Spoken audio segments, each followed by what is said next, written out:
আপনারা দেখছেন নাগরিক দৃষ্টি টেলিভিশন, সারাক্ষণ বাংলার চোখ। You are watching STV BD.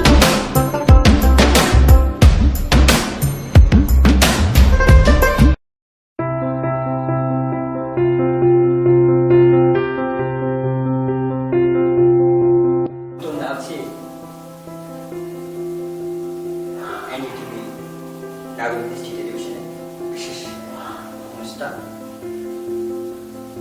৭১-এর কথা অনুষ্ঠান। আজকে আমাদের স্টুডিওতে এমন একজন ব্যক্তিত্বকে আমন্ত্রণ জানানো হয়েছে। তিনি বাংলাদেশের খুব পরিচিত একজন চিত্র নির্মাতা ও পরিচালক। তিনি তার কর্মে এবং মেধায় তিনি একটি প্রামাণ্য চিত্র তৈরি করেছেন, যেটি সারা বাংলাদেশে খুবই সাড়া জাগিয়েছে। অনেক কষ্ট করে এবং অনেক ত্যাগ এবং তিতিক্ষার বিনিময়ে তিনি নির্মাণ করতে সক্ষম হয়েছেন। সেই প্রামাণ্য চিত্রটির নাম হচ্ছে ৭১-এর কারাবাস। এখন আমরা তারই মুখ থেকে শুনবো যে এই চলচ্চিত্রটি এবং এই প্রামাণ্য চিত্রটি নির্মাণ করতে কি কি ধরনের সমস্যা হয়েছে এবং এটি কেন তিনি প্রামাণ্য চিত্রটি আসলে নির্মাণ করছে। এখন আমরা সরাসরি চলে যাব জনাব ফরহাদ ফয়সাল সাহেব। চলছে আপনার। ধন্যবাদ। বিজয় দিবসে আমাদের মুক্তিযুদ্ধের যে সমস্ত তাদের অক্ষরে সামনে দিয়েছি সভাপতি সাংবাদিকদের ৭১-এর কারাবাস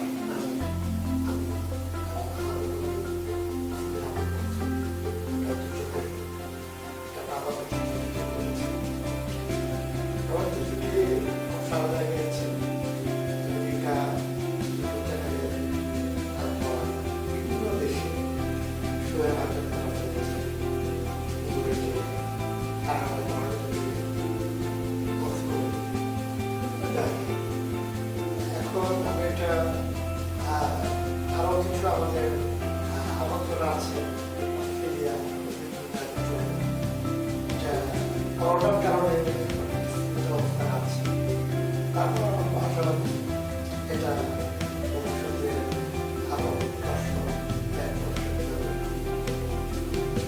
সবকিছু বলার আগে একটা ঘটনা তোমার সাথে আমার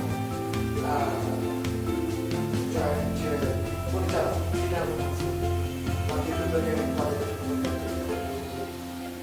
সে গত মাসে হঠাৎ বছর এবং তার সাথে আমার সেই কলেজ জীবন থেকে অনেক স্মৃতি। বলবো যে আমরা লেখাপড়া করা, গল্প তৈরি করা এবং আমরা এই সিনেমাটা তৈরি করেছি তার চিত্রটা তৈরি করা। সে যখন আমাকে গত বছর এই চিত্রটাকে আমাকে বলল, দেখাবো সুন্দর গতিশীল চিত্রটা ছিল। বানানোর জন্য আমরা দুজন মিলে একত্রিত করবো এটা তৈরি করি। ৭১-এর কারাবাস এটা বাংলাদেশ তখন ৭১ সালে পশ্চিম পাকিস্তানে তার জীবনের উপর তৈরি করা এবং ওইখানে নির্জন কারাগারে বঙ্গবন্ধু কিছু অভিজ্ঞতা এবং ওইখানে কিছু বাঙালি যারা ওখানে ছিলেন, কর্মরত অবস্থায় ছিলেন, তাদের কিছু কর্মকর্তা তৈরি করেছে। বিশেষ করে এক জোয়ান সৈনিক, সে ৭১-এর ওখানে কর্মরত অবস্থায় ছিল। তার সে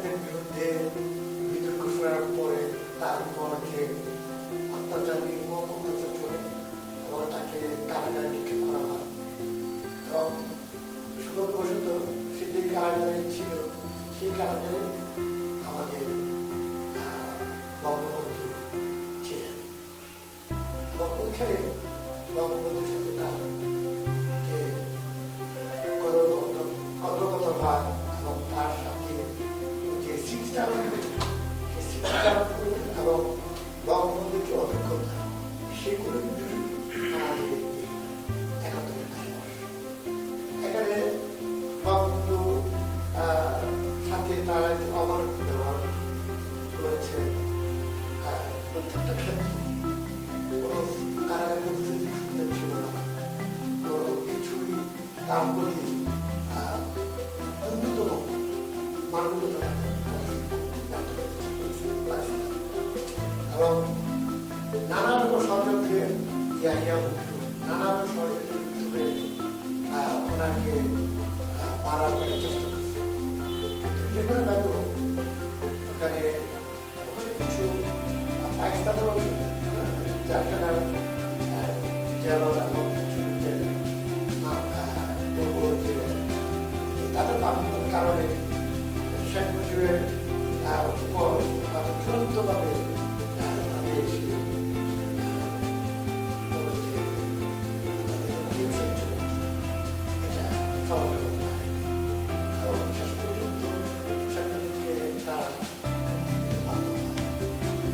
সেই জাতীয় আবেদন আবেদন তৈরি করেছি এখানে তার সাথে সাথে আমরা সাথে মানুষের শুরু করি আগে খুব ভালোভাবে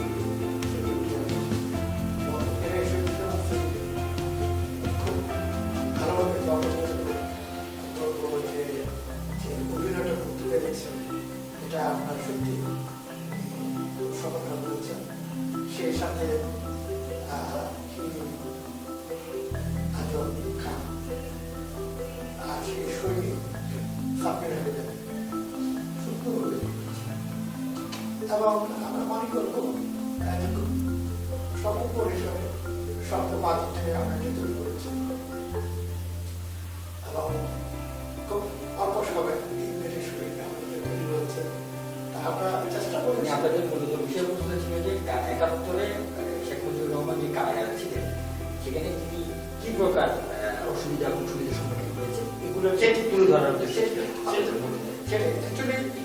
উনি একজন রাজবন্দী হিসাবে ওনার যে সুযোগ সুবিধা পাওয়ার কথা ছিল সেগুলো তো হয়ই নেই বরঞ্চ প্রতি পদে পদে ওনাকে ব্যবস্থা করা হয়েছে এবং ওখানে গিয়েও উনি ষড়যন্ত্র থেকে রেহাই পায়নি এবং একের পরে ষড়যন্ত্র করে গেছে তারা কিন্তু শেষ পর্যন্ত যে কোনো ব্যাপার যে উনি সে ষড়যন্ত্র চিহ্ন করে এবং দেশের মানুষকে বলবো যে ভালোবাসার জন্য এবং সর্বোপরি সাধারণ মানুষ জনগণের ভালোবাসা দেওয়ার জন্য উনি সবকিছু বলবো যে থেকে মুক্তি পেয়েছেন এবং দেশে ফিরতে সফল পেয়েছেন আমাদের মেইন আমরা যে কথাটা বলতে চেয়েছি সেটা হলো যে তার যার জীবনের যে তিক্ত অভিজ্ঞতা সেটা কি আমাদের তবে একটি কথা অস্বীকার করলে মানে এটা অস্বীকার করতেই হবে আমাদের যে তিনি যতদিনই পাকিস্তানের আন্ডারে কারাগারে ছিলেন তিনি লাঞ্ছনার শিকার হয়েছে ঠিক আছে বাট পাকিস্তানের কিন্তু ওনাকে একেবারে মানে জানে মেরে ফেলে জানে ওনাকে মেরেছে আমাদের বাঙালিরাই এটাই আমাদের শুধু দুঃখজনক ব্যাপার মানে আমাদের কাছে লজ্জাজনক যে বাঙালিরাই ওনাকে মেরেছে ঠিক আছে পাকিস্তানে আমরা যখন উনি বন্দী ছিলেন পাকিস্তানের কিন্তু ওনাকে শুধু লাঞ্ছিত করেছে হয়তো কষ্ট দিয়েছে কিন্তু জানে মারেন না আমাদের নিজের দেশে এসে ওনাকে খুন করতে হবে এটা হচ্ছে আমাদের এটাই আমাদের দুঃখজনক বিষয় আর কি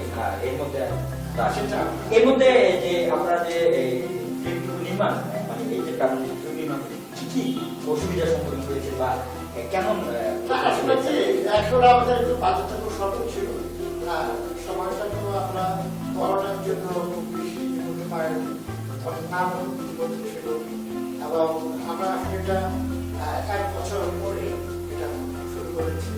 তারপর যেখানে মানুষ ছিল এবং আমাদের শুটিং করার সুযোগটা ছিল না।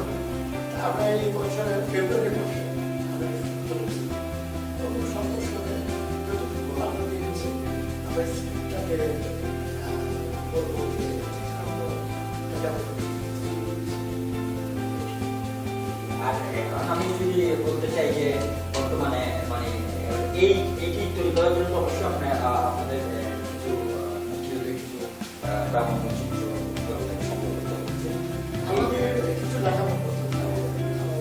আমার যে বলবো যে ওটার একটা নাম দিতেছে, উনি রিসার্চ করে উনি শিক্ষিত করেছেন এবং আমি বলবো আমি তার বেশি করবো উনি আমাদের জন্মের সাথে তার পরিচিত এবং রান্নার থেকে বিভিন্ন চাকরির সাথে এবং আমি বলবো যে সাধারণ পরবর্তীতে সাক্ষাৎকার দিয়েছেন কিন্তু গবেষণা করি না।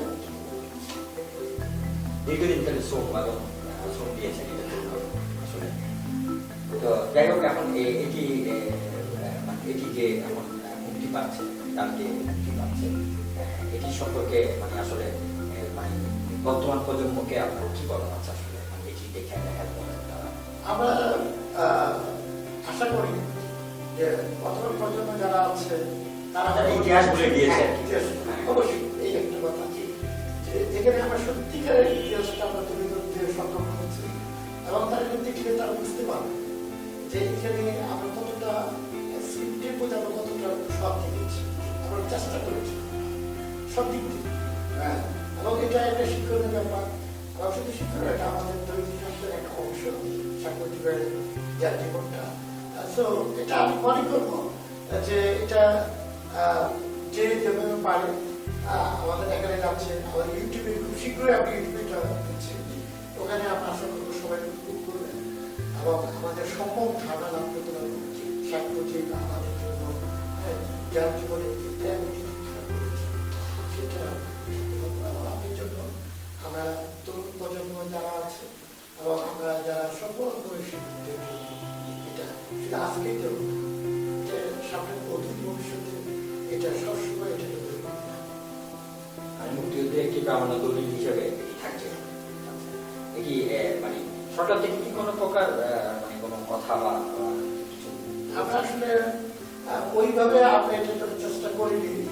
আমরা যে যতটুকু পেরেছি আমরা করেছি। আসলে যেটা যে আমরা করোনার আগে এটা আমরা করার পরামর্শ করেছিলাম, হঠাৎ করে গত বছর মার্চে করোনা চলে আসে যাওয়ার আমরা এটা নিয়ে তেমন কোথাও ধৈর্য করতে পারিনি এবং আমরা ওই অবস্থা করোনার ওই অবস্থা যখন আমাদের আমরা এটা অনুদানের জন্য আমরা ভেবেছিলাম যে এটা জমা দিই, কিন্তু ওটা করা হয়নি সবকিছুই এর জন্য করোনার জন্য আমরা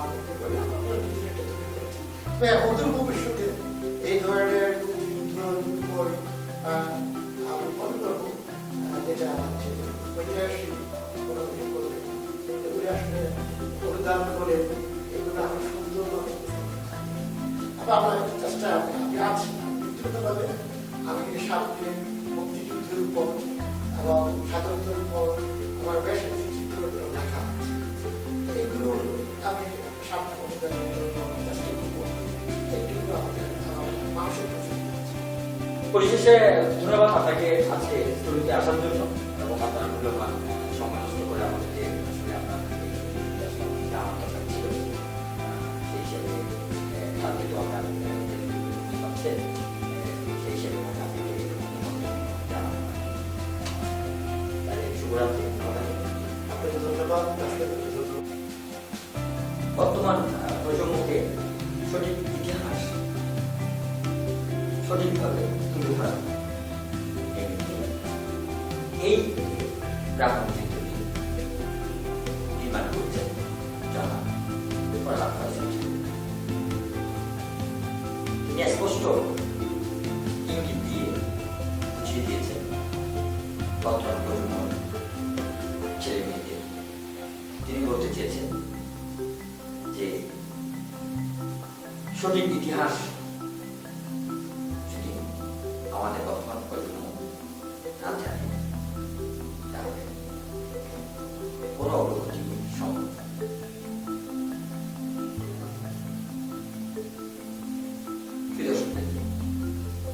আজ এই পর্যন্ত, আগামী পর্বে আবার দেখা হবে আপনাদের সাথে নতুন কোনো অতিথিকে নিয়ে, নতুন কোনো সিনেমার গল্পে। ততদিন পর্যন্ত ভালো থাকবেন, সকলকে ভালো রাখবেন। পরিশেষে জনাব ফরহাদ ফয়সাল এর নির্মিত তথ্যচিত্র ও প্রামাণ্যচিত্র ৭১ কারাবাসটি দেখার জন্য আমন্ত্রণ জানিয়ে আজ এখানে শেষ করছি। সকলকে ধন্যবাদ।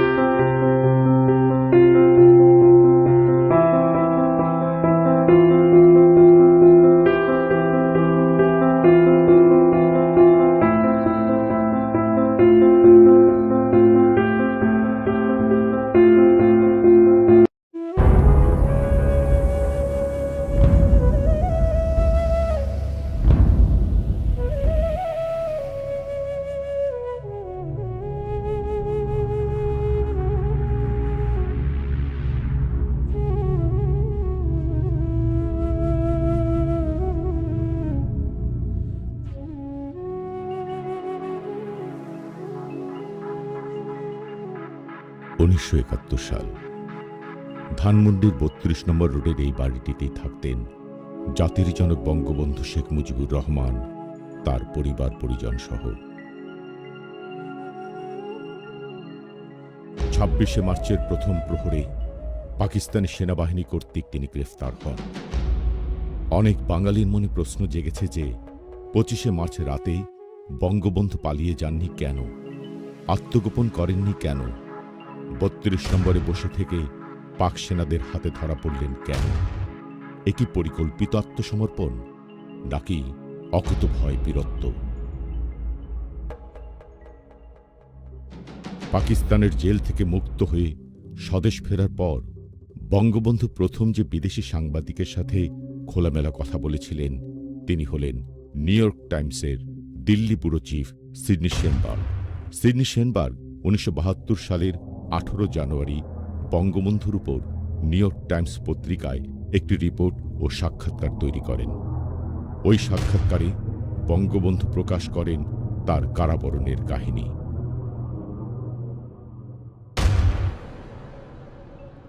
আমি জানতে পেরেছিলাম পাকিস্তানি সামরিক বাহিনী আমাকে হত্যা করার পরিকল্পনা করেছে এবং সেই দোষ চাপাতো বাঙালি চরমপন্থীদের উপর। তাদের পরিকল্পনা ছিল আমার গাড়িতে গ্রেনেড ছুঁড়ে আমাকে হত্যা করার, তারপর বলতো বাঙালি চরমপন্থীরা আমাকে হত্যা করেছে, আর সেজন্যেই পাকিস্তানের সামরিক বাহিনীকে আমার দেশের মানুষের বিরুদ্ধে ব্যবস্থা নিতে পথে নামতে হয়েছে। তাই সিদ্ধান্ত নিলাম আমি নিজ গৃহেই থাকব, এখানে ওরা আমাকে হত্যা করুক, তাতে সারা পৃথিবী জানবে পাকিস্তানের সামরিক বাহিনী আমাকে হত্যা করেছে। তারপর আমার রক্তে পরিশোধিত হবে আমার মানুষ, আমার দেশ। আমাকে না পেলে ওরা ঢাকা শহরের প্রতিটা বাড়ি তন্ন তন্ন করে খুঁজবে, জ্বালিয়ে দেবে, নিরীহ মানুষকে হত্যা করবে।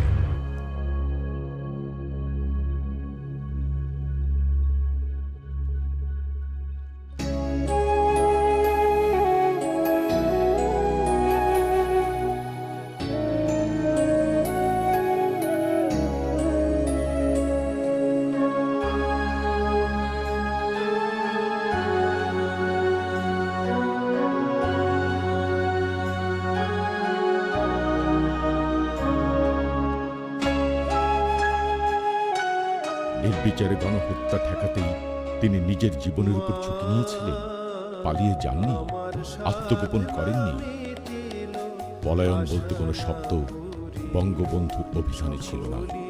তার গোটা রাজনৈতিক জীবনে পলায়নের কোনো কোনো ইতিহাস নেই, ঘটনা নেই।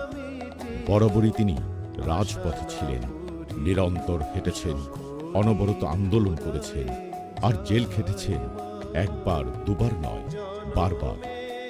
৫৪ বছরের স্বল্প জীবনে তিনি জেলে ছিলেন দীর্ঘ ১৪ বছর। ডাকি গো মা তোরে কোলে তুলে নিতে আয় মা।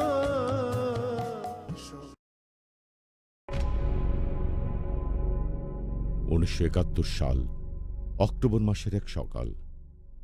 স্থান পশ্চিম পাকিস্তানে সেনাবাহিনীর প্যারেড গ্রাউন্ড। ড্রিল শেষে সৈনিকরা বিশ্রামরত।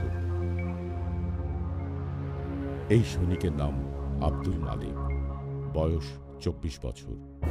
১৯৬৭ সালে সৈনিক হিসেবে তিনি পাকিস্তান আর্মির মেডিকেল করে যোগ দিয়েছিলেন। তার বাড়ি ভোলা জেলার চরকুমারিয়া গ্রামে। অক্টোবর মাসের ওই ড্রিলে তিনিই ছিলেন একমাত্র বাঙালি।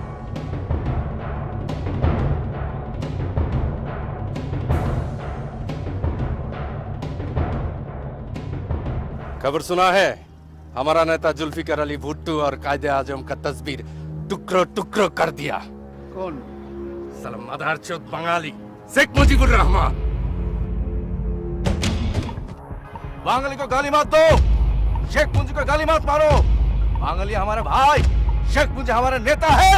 ये साले हम गाली दूंगा, 1000 बार दूंगा, तू क्या करेगा? शेख मुजीब को हम गाली देता हूँ। साला मदरचोद बंगाली क्या करेंगे? क्या करेंगे?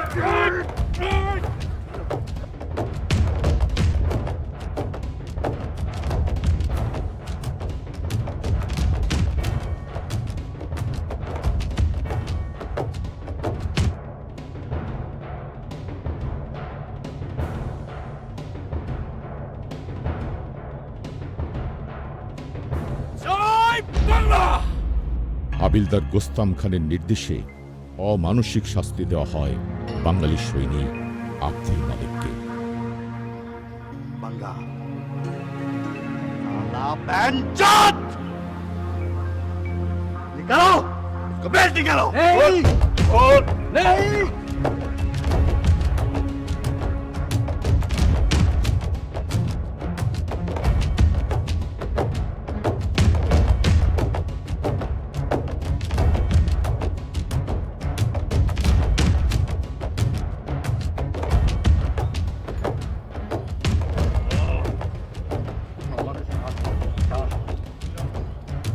down, kneel down,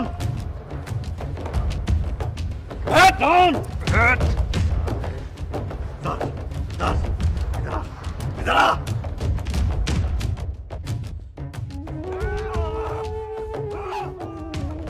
সকাল ১১টা থেকে ২টা পর্যন্ত চলে সেই অমানবিক শাস্তি।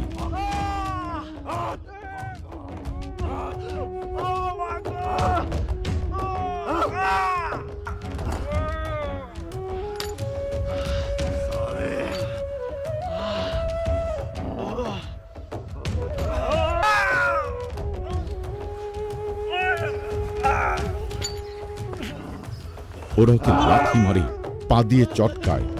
এক পর্যায়ে অজ্ঞান হয়ে পড়ে আব্দুল মালিক।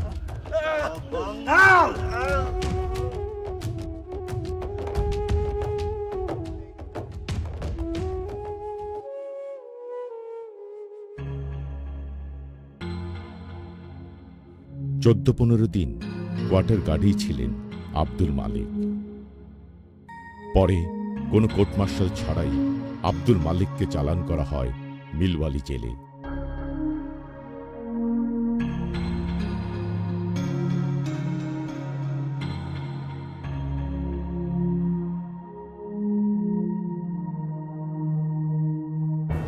এই জেলের মুন্সির নাম আশরাফ।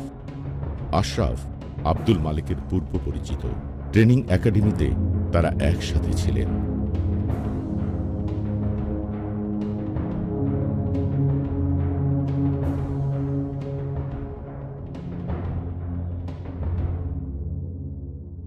सलाम सर, इसका नाम अब्दुल मालिक फौजी है, जेल का नया कैदी। सलाम सर। तुम इधर में किस लिए? আর্মিতে চাকরি করি, ছোটখাটো ভুল ভ্রান্তি তো হতেই পারে, তাই এখানে আসছি। कोई बात नहीं, मैं तुमको देखभाल करूंगा। मालिक, इस पाकिस्तान का नेता है ना शेख मुजीबुर रहमान? হ্যাঁ, কি হয়েছে শেখ সাহেবের? शेख मुजीबुर रहमान इधर है। শেখ সাহেব এখানে? आहिस्ता आहिस्ता। বাবা, আশরাফ ভাই, তুমি কি আমাকে একটু শেখ সাহেবের সাথে দেখা করতে পারবা? जरूर, मैं मुंशी है ना, शेख साहब को देखभाल करता है। जब मैं शेख साहब को खाना देता है मेरे साथ चलो, मुलाकात हो जाए। लेकिन इस बारे में और कुछ को मत पूछो। কাউকে কিছু বলবো না। বঙ্গবন্ধুকে যেখানে রাখা হয়েছিল সেটা ছিল একটা ফ্যামিলি কোয়ার্টারের মতো। বেশ কয়েকটি রুম, রুমের সঙ্গে ছোট্ট বারান্দা। সেখানে পাশের এক জায়গায় কিছু গম গাছ, মাথা উঁচিয়ে দাঁড়িয়ে। এই গাছগুলো বঙ্গবন্ধু নিজ হাতে লাগিয়েছিলেন। জেলখানার গেট থেকে 40-50 গজ ভেতরে একটা একতলা বিল্ডিং। সপ্তাহে 5-6 দিন ওখানে বঙ্গবন্ধুর জন্যে বিচারের নামে ট্রাইব্যুনাল বসত। হেলিকপ্টার করে প্রায় 100-র ওপরে ফ্ল্যাগ স্টাফ অফিসার ওখানে এসে হাজির হতেন। বিচারের নামে চলত প্রহসন।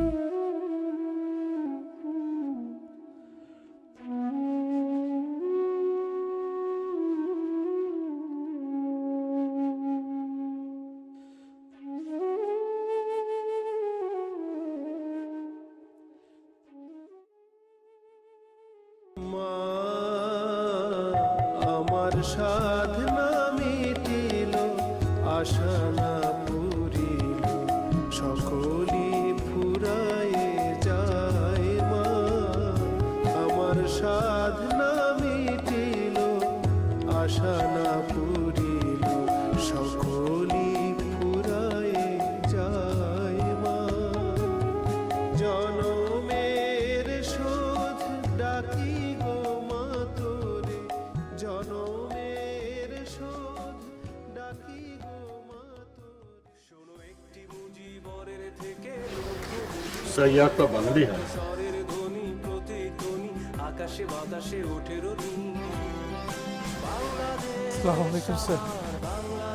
তুই বাঙালি? কি নাম তোমার? আব্দুল মালিক স্যার। তোমার বাড়ি কোথায়? ভোলা সাব ডিভিশন স্যার।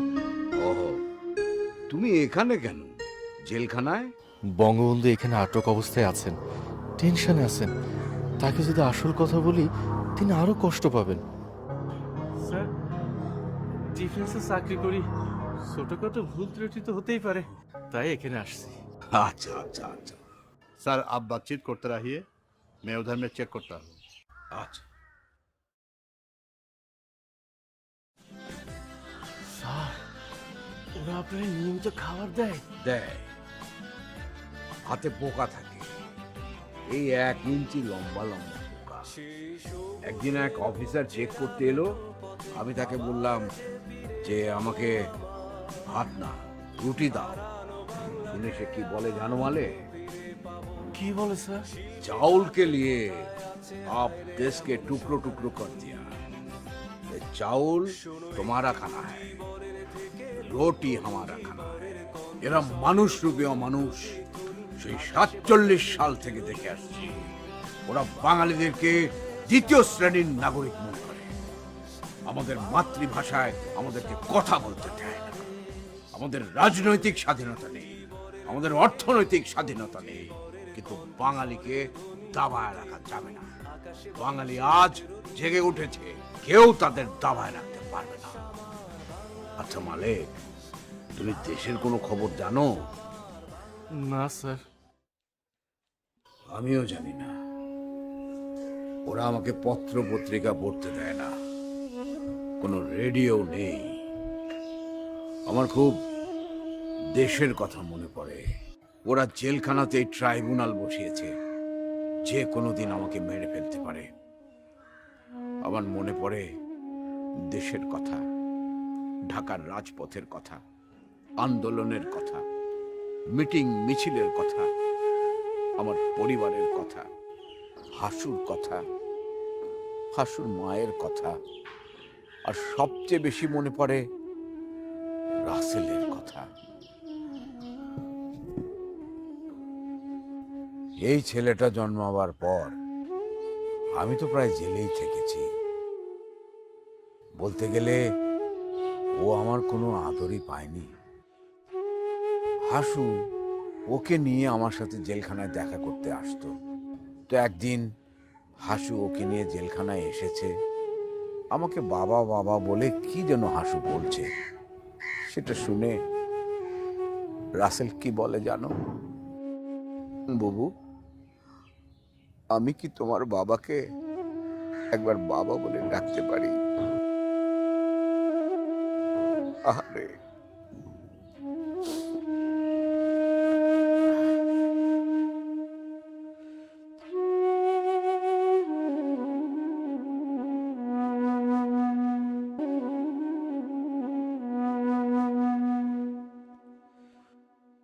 শোনো একটি মুজিবরের থেকে লক্ষ মুজিবরের কণ্ঠস্বরের ধ্বনি, প্রতিধ্বনি আকাশে বাতাসে ওঠে রনি।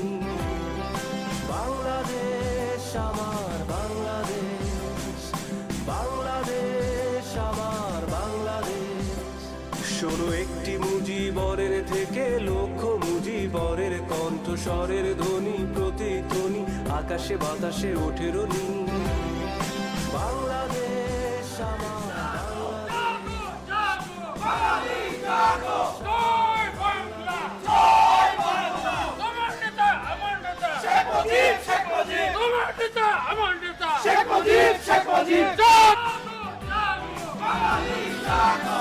সেই সবুজের চেরা মেঠো পথে আবার যে ফিরে যাব আমার। হারানো বাংলাকে আবারও তো ফিরে পাবো। শিল্পে কাব্যে কোথায় আছে হায়রে এমন সোনার খনি। শোনো একটি মুজিবরের থেকে লক্ষ মুজিবরের কণ্ঠস্বরের ধ্বনি, প্রতিধ্বনি আকাশে বাতাসে ওঠে রনি। বাংলাদেশ আমার বাংলাদেশ। 1971 সালের 1 মার্চ রেডিওতে এক ভাষণে পাকিস্তানের তৎকালীন স্বৈরশাসক প্রেসিডেন্ট ইয়াহিয়া খান জাতীয় পরিষদের অধিবেশন অনির্দিষ্টকালের জন্য স্থগিত করলে বিক্ষোভে ফেটে পড়ে বাংলার আপামর জনতা। অসহযোগ আন্দোলনের ডাক দেন বঙ্গবন্ধু শেখ মুজিবুর রহমান। না না, কিছুতেই না, আমরা এটা কিছুতেই মেনে নিতে পারি না। পশ্চিম পাকিস্তানের পিপলস পার্টি সহ কয়েকটি দল 3রা মার্চে জাতীয় পরিষদে যোগদানে অস্বীকৃতি জানানোর প্রেক্ষিতে এটা করতে পারে না। ঠিক তাই, আমরা সংখ্যাগরিষ্ঠ। সংখ্যালঘিষ্ঠ একটা দলের কথায় জাতীয় পরিষদের অধিবেশন স্থগিত রাখা, এটা কিছুতেই মেনে নিতে পারি না। নেতা, এখন তাহলে কি করার? কাল 2রা মার্চ ঢাকায় আর 3রা মার্চ সারা দেশে সর্বাত্মক হরতাল পালন করতে হবে।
শুনছো, ঢাকা শহরে সন্ধ্যা 7টা থেকে সকাল 7টা পর্যন্ত অনির্দিষ্টকালের জন্য কারফিউ ঘোষণা করা হয়েছে। কি থেকে কি হয়ে গেল, তাই না আব্বা? এদিকে সারা দেশে মিছিল, সমাবেশ, গুলি বর্ষণ।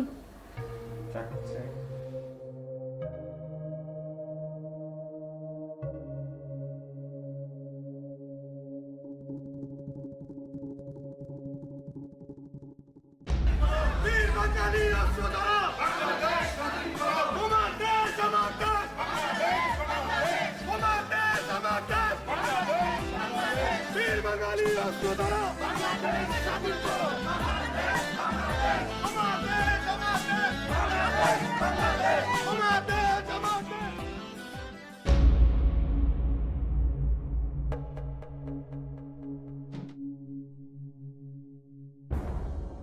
এখন কি হবে? সংগ্রাম চালিয়ে যেতে হবে। কাল 3রা মার্চ জাতীয় পরিষদের অধিবেশন হওয়ার কথা ছিল। এখন ওই দিনটাকে আমরা শোক দিবস হিসেবে পালন করব।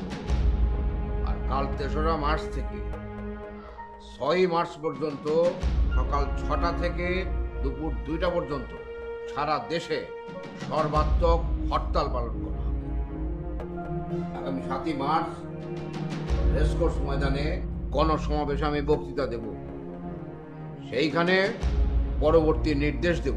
নেতা, কাল পল্টন ময়দানে ছাত্রলীগ আর শ্রমিক লীগ সবার আয়োজন করেছে। আমি সেখানে যাব।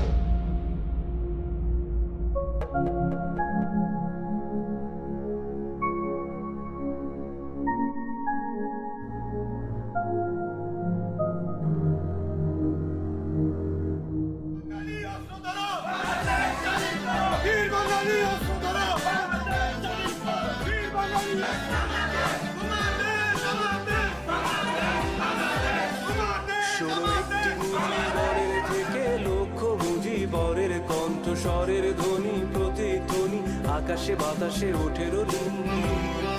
বাংলাদেশ আমার বাংলাদেশ, বাংলাদেশ আমার শুনলাম 10ই মার্চ ইয়াহিয়ার নেতৃত্বে সম্মেলনে আপনারা আমন্ত্রণ জানাইছেন।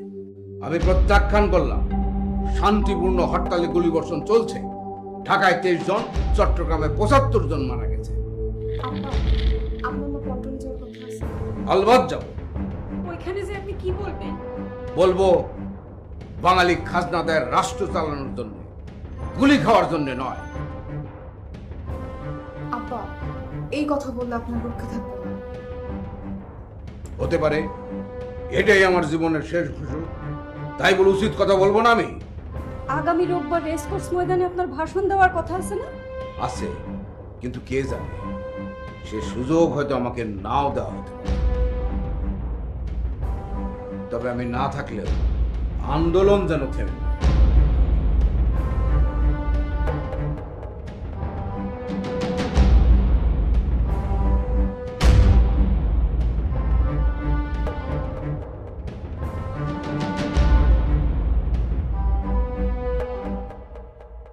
শোনো একটি মুজিবরের থেকে লক্ষ্য মুজিবরের কণ্ঠস্বরের ধ্বনি প্রতিধ্বনি আকাশে বাতাসে ওঠে রনি।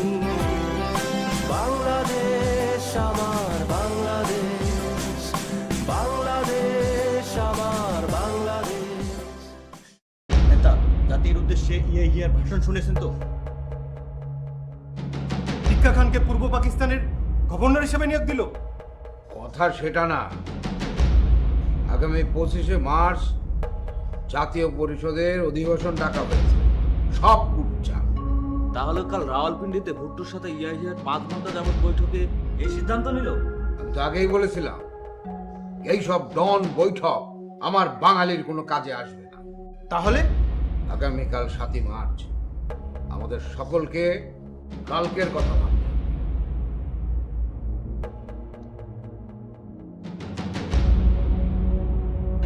বীর বাঙালি অস্ত্র ধরো, বাংলাদেশ স্বাধীন করো। তোমার দেশ আমার দেশ, তোমার দেশ আমার দেশ, বীর বাঙালি অস্ত্র ধরো, বাংলাদেশ স্বাধীন করো।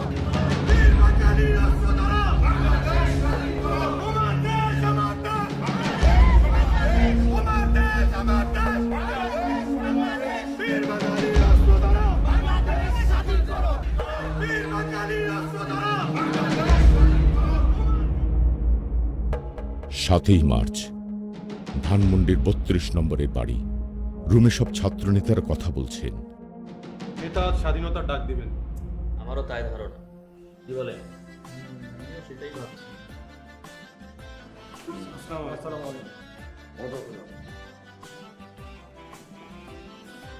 অবস্থা? কিন্তু নেতা সবকিছু আয়োজন করছে। সবাই এখানে দিলে ওখানে কে আছে? তো ওখানে আমাদের সবাইকে আমরা রেডি করে রেখেছি, তারা রীতিমতো ঠিকঠাক মতো সব কাজ করতেছে। ছাত্রলীগের নেতারা আছে ওখানে? হ্যাঁ নেতা, সবাই আছে। নেতা দেরি হয়ে যাচ্ছে, চলেন আমরা রেসকোর্সের দিকে রওনা দিই। হ্যাঁ, তোমরা একটু দাঁড়াও, আমি আসতেছি। হ্যাঁ? জি নেতা।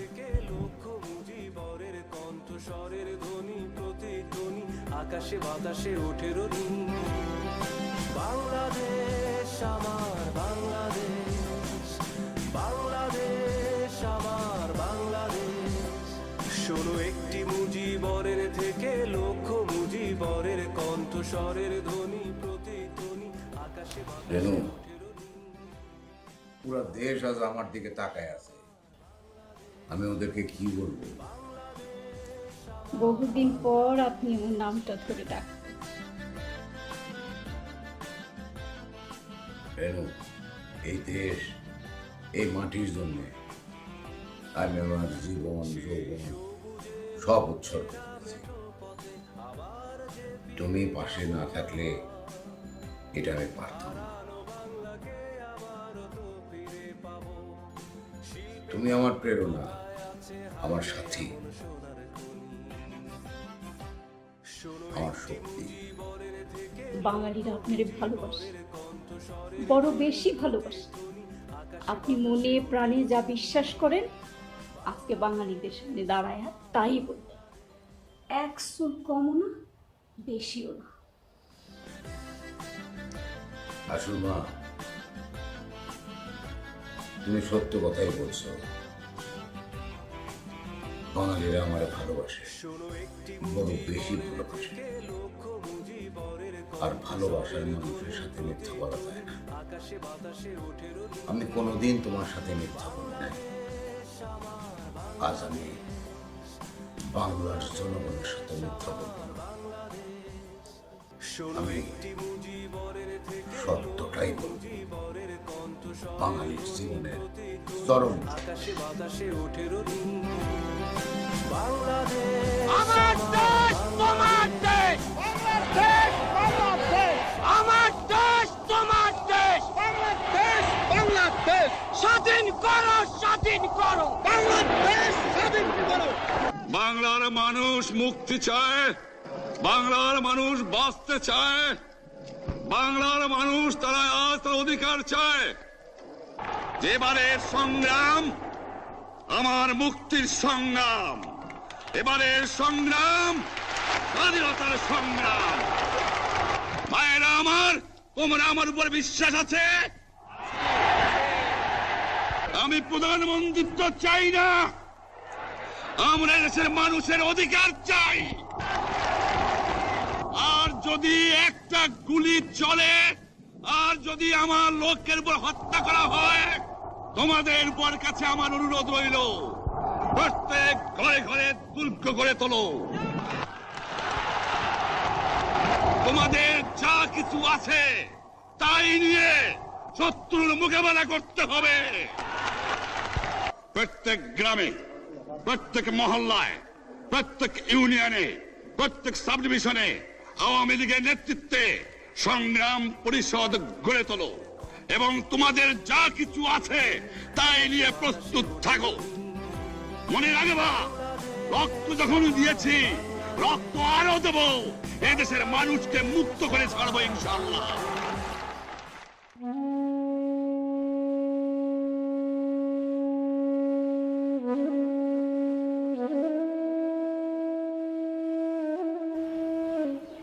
এই একটু জায়গার মধ্যে গম ক্ষেত দেখতেছি, কে লাগাইছে? আমি বীজ আনিয়ে লাগিয়েছি একটু সবুজ দেখার জন্যে।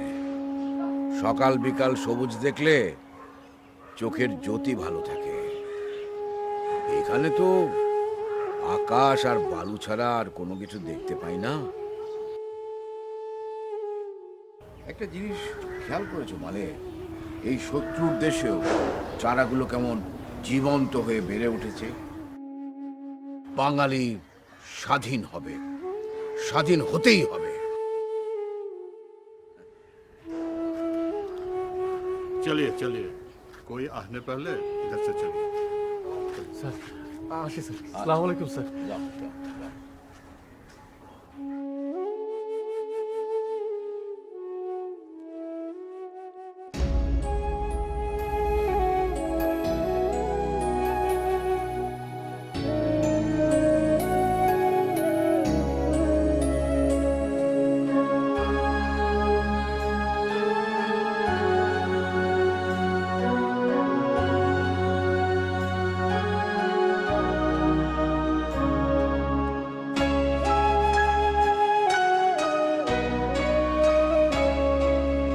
মা আমার সাধনা হিরে মা আসু, কেমন আছিস? ভালো নেই আব্বা। কেন রে মা? আব্বা আপনি নেই, চারদিকে যুদ্ধ।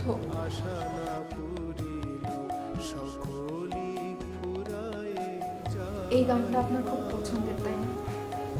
হ্যাঁ রে মা, এটা তো বাঙালির গান।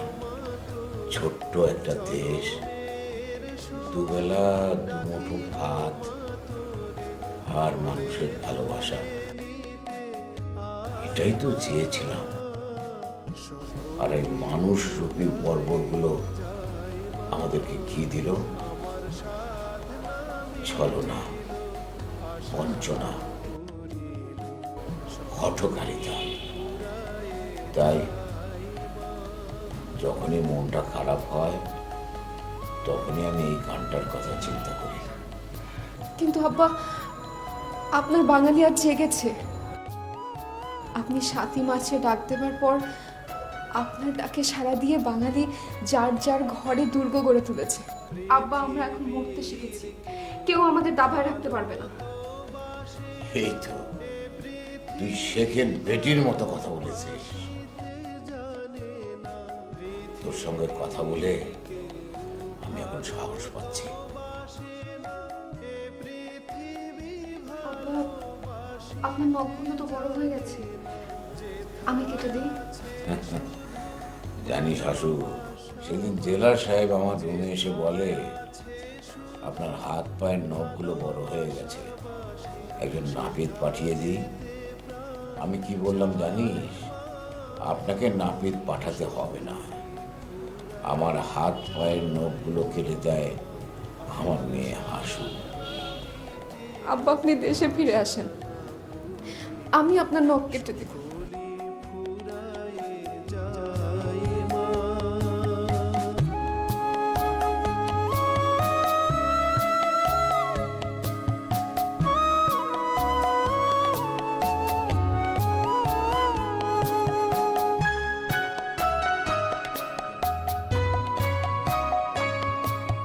পৃথিবীর কেউ ভালো তো বাসে না, এ পৃথিবী ভালোবাসিতে জানে না।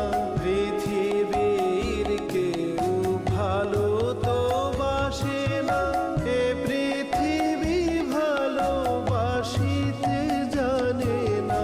যেথায় আছে শুধু ভালোবাসাবাসি, যেথায় আছে শুধু ভালোবাসাবাসি, সেথা যেতে প্রাণ চায় মা, সকলি ফুরায়ে যায় মা। তুমি কি মদ্যপান কমিয়েছো না আগের মতনে খেয়ে যাচ্ছ? না না, একটু বেড়েছে। কেন বলো তো? শালা বাঙালি জাতি দেখতে দেখতে কিভাবে দেশটা স্বাধীন করে ফেলল। এর সাথে তোমার মদ্যপানের সম্পর্ক কি? আচ্ছা আচ্ছা, তুমি কি জানো আমার জীবনের সবচেয়ে বড় ভুল কি ছিল? কি? Biggest mistake in my whole life was not kill Sheikh Mujib. তুমি তো এখন পাকিস্তানের president. Let me do it now. Now or never. Never. Damn it, why? It's too late. Why? পাকিস্তানের 1 লক্ষেরও বেশি সৈনিক বাংলাদেশে যুদ্ধবন্দী হয়ে আছে। ওর সবার একটা অস্ত্র। তুমি মদ্যপান কমাও আর মাথা ঠান্ডা রাখো সবসময়। ওই দিনই পাকিস্তানের প্রেসিডেন্ট জুলফিকার আলী ভুট্টো মিনওয়ালি কারাগারের কারারক্ষীকে একটি জরুরি বার্তা পাঠান। বার্তায় তিনি মুজিবকে জেলখানা থেকে সরিয়ে নিরাপদ আশ্রয় নিয়ে যাওয়ার নির্দেশ দেন। কারারক্ষী কারাগারে আসেন শেখ মুজিবকে নিরাপদ আশ্রয়ে সরিয়ে নেবার জন্য।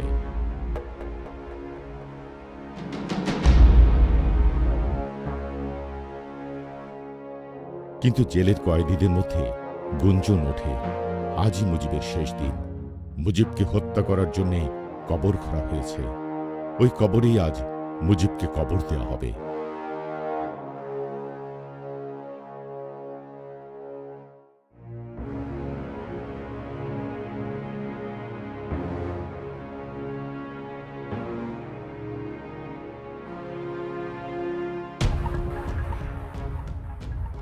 স্যার, আপনাকে উপমহল থেকে নির্দেশ এসেছে আপনাকে এখান থেকে স্থানান্তর করতে হবে।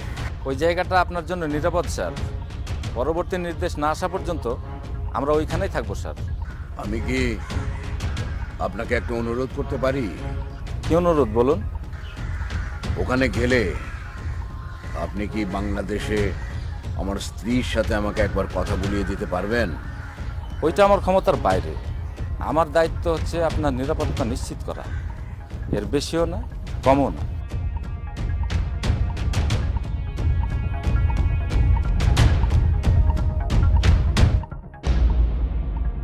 আপনারা আমাকে কোথায় নিয়ে যাবেন? আমাকে মেরে ফেলবেন?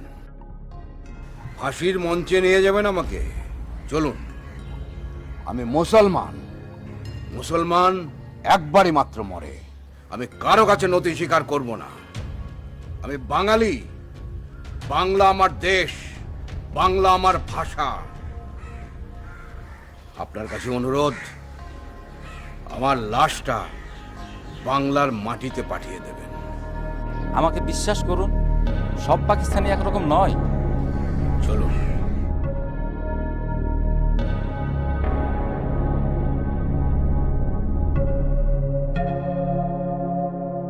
ওই রাতেই ট্রাকে করে বঙ্গবন্ধুকে নিয়ে যাওয়া হয় এক রেস্ট হাউসে। কিন্তু বঙ্গবন্ধুর মনে তখনও শঙ্কা।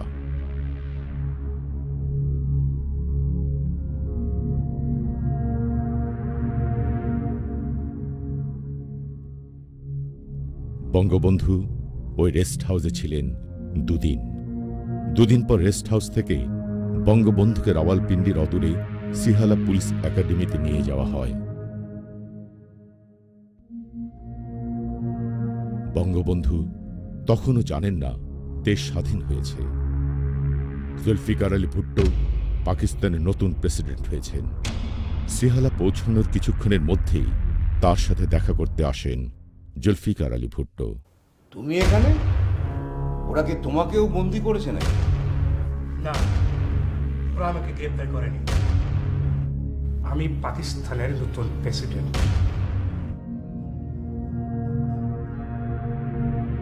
তুমি পাকিস্তানের নতুন প্রেসিডেন্ট হও কি? নির্বাচনে আমি দ্বিগুণ আসন পেয়েছি। তুমি যদি চাও তুমি পাকিস্তানের প্রধানমন্ত্রী হতে পারো। না, আমি চাই না। আমি আমার দেশের মাটিতে ফিরে যেতে চাই। তা যাবে, যাবতীয় ব্যবস্থা আমি নিব, তবে এর জন্য কিছুটা সময় লাগবে।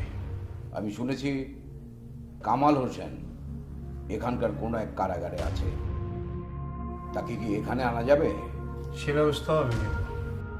মুখে ব্যবস্থা করার কথা বললেও জুলফিকার আলী ভুট্টো প্রয়োগ করেন তার শেষ রাজনৈতিক কূটচাল। বঙ্গবন্ধুকে তিনি প্রস্তাব করেন পাকিস্তান ও বাংলাদেশের মধ্যে একটি কনফেডারেশনের। বঙ্গবন্ধুকে অনুরোধ জানান ইরানের প্রেসিডেন্ট শাহের সাথে বৈঠকের। বঙ্গবন্ধু ভুট্টোর কোনো প্রস্তাবে সাড়া দেননি। তার একটাই কথা, যত শীঘ্র সম্ভব আমি বাংলাদেশে আমার জনগণের কাছে ফিরে যেতে চাই। বঙ্গবন্ধু বরাবরের মতোই দৃপ্ত ও অনড়। অবশেষে বাধ্য হয়ে বঙ্গবন্ধুকে দেশে ফেরার ব্যবস্থা করেন ভুট্টো। 290 দিন কারাভোগের পর মুক্ত হয়ে বঙ্গবন্ধু এলেন লন্ডনে। লন্ডনে তাকে অভ্যর্থনা জানালেন ব্রিটিশ প্রধানমন্ত্রী। লন্ডন থেকে তিনি এলেন দিল্লিতে। দিল্লিতে বঙ্গবন্ধুকে অভ্যর্থনা জানালেন ভারতের রাষ্ট্রপতি ভিভি গিরি ও ভারতের প্রধানমন্ত্রী শ্রীমতী ইন্দিরা গান্ধী। অবশেষে এলো সেই মহেন্দ্রক্ষণ, 10ই জানুয়ারি 1972। দুপুর 1:41 বঙ্গবন্ধুকে বহনকারী বিমানটি অবতরণ করল স্বাধীন বাংলার মাটিতে। বীরের প্রতীক্ষায় গোটা জাতি। লোকে লোকারণ্য তেজগাঁও এয়ারপোর্ট থেকে সরোয়ার্দী উদ্যান। বিমান থেকে কামনা বিজড়িত অবয়বে বেরিয়ে এলেন একজন মানুষ, একজন নেতা, একজন পথ প্রদর্শক, একজন শ্রেষ্ঠ বাঙালি, আমাদের জাতির জনক বঙ্গবন্ধু শেখ মুজিবুর রহমান। এই বাংলা বঙ্গবন্ধু, এই বঙ্গবন্ধু, এই বাংলা। বঙ্গবন্ধু ফিরে এলেন সেই সরোয়ার্দী উদ্যানে, যেখান থেকে 7ই মার্চে তিনি ডাক দিয়েছিলেন স্বাধিকার আন্দোলনে। বঙ্গবন্ধু বললেন, রক্ত যখন দিয়েছি, রক্ত আরো দেব, এদেশের মানুষকে মুক্ত করে ছাড়বো ইনশাআল্লাহ। মুজিবরের থেকে লক্ষ মুজিবরের কণ্ঠস্বরের ধ্বনি, প্রতিধ্বনি আকাশে বাতাসে ওঠে রনি। বাংলাদেশ আমার বাংলাদেশ, বাংলাদেশ আমার বাংলাদেশ। শোনো একটি মুজিবরের থেকে লক্ষ মুজিবরের কণ্ঠস্বরের ধ্বনি, প্রতিধ্বনি আকাশে বাতাসে ওঠে রনি। বাংলাদেশ আমার বাংলাদেশ।